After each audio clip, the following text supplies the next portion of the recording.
કરીએ તો રાજકોટમાં પણ તાપમાનનો પારો 40 ડિગ્રીને પાર પહોંચ્યો છે। ભીષણ ગરમીના લીધે વાહન ચાલકો અને રાહદારીઓ પરેશાન થયા છે। અંગ દજાડતી ગરમીના કારણે લોકોએ બહાર નીકળવાનું ટાળ્યું છે। હંમેશા ટ્રાફિકથી ભરચક રહેતા રોડ રસ્તાઓએ સુમસામ બન્યા છે। સ્થાનિક લોકો ગરમીથી બચવા દેશી પીણાનો સહારો લીધો છે, ત્યારે બજારોમાં લીંબુ શરબત અને વરિયાળી શરબતની માંગ વધી ગઈ છે। ગૌતમ ભેડા આપણી સાથે રાજકોટથી લાઈવ જોડાઈ ગયા છે। ગૌતમ, 40 ડિગ્રીના પાર અહીંયા પારો પહોંચી ગયો છે રાજકોટનો। રાજકોટવાસીઓની હાલત કેવી છે? અત્યારે એવા રસ્તાઓ કે જ્યાં પહેલા ટ્રાફિક જામ સર્જાતો હતો એ સુમસાન બન્યા છે, શું વિગતો?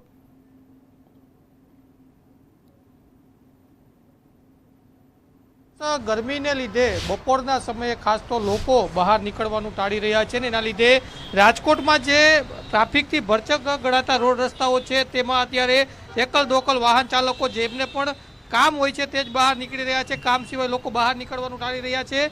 બીજી બાજુ જે પણ લોકો બહાર નીકળે છે તે પણ ટોપી, ચશ્મા, માસ્ક લગાવીને નીકળે છે, જેથી કરીને તેમને વધારે ગરમીનો સામનો ન કરવો પડે, ગરમીથી બચી શકાય।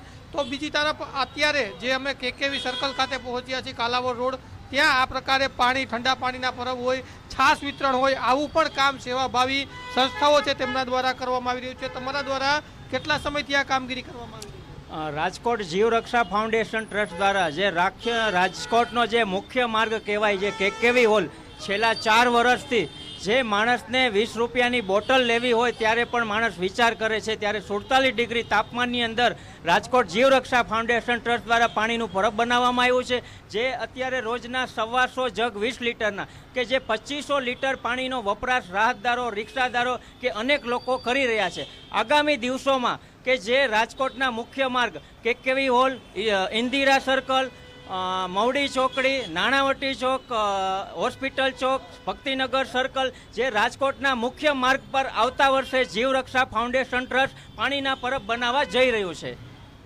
કેટલા સમયથી આ પ્રવૃત્તિ કરી રહી છે?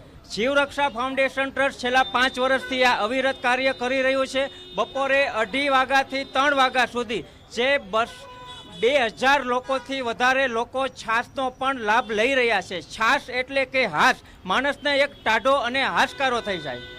ચોક્કસ, તો આ પ્રકારે લોકો છે તે સેવાભાવી સંસ્થાઓ છે તેમના દ્વારા આ પ્રકારે ગરમીમાંથી જે લોકો છે, મધ્યમ વર્ગ, ગરીબ વર્ગના લોકો જે બપોરના સમયે કામથી બહાર નીકળતા હોય છે તેમને રાહત મળે તેને લઈને પણ આ પ્રકારની કામગીરી કરવામાં આવી રહી છે। જી બિલકુલ, સમગ્ર માહિતી સાથે જોડાવા બદલ આપનો આભાર।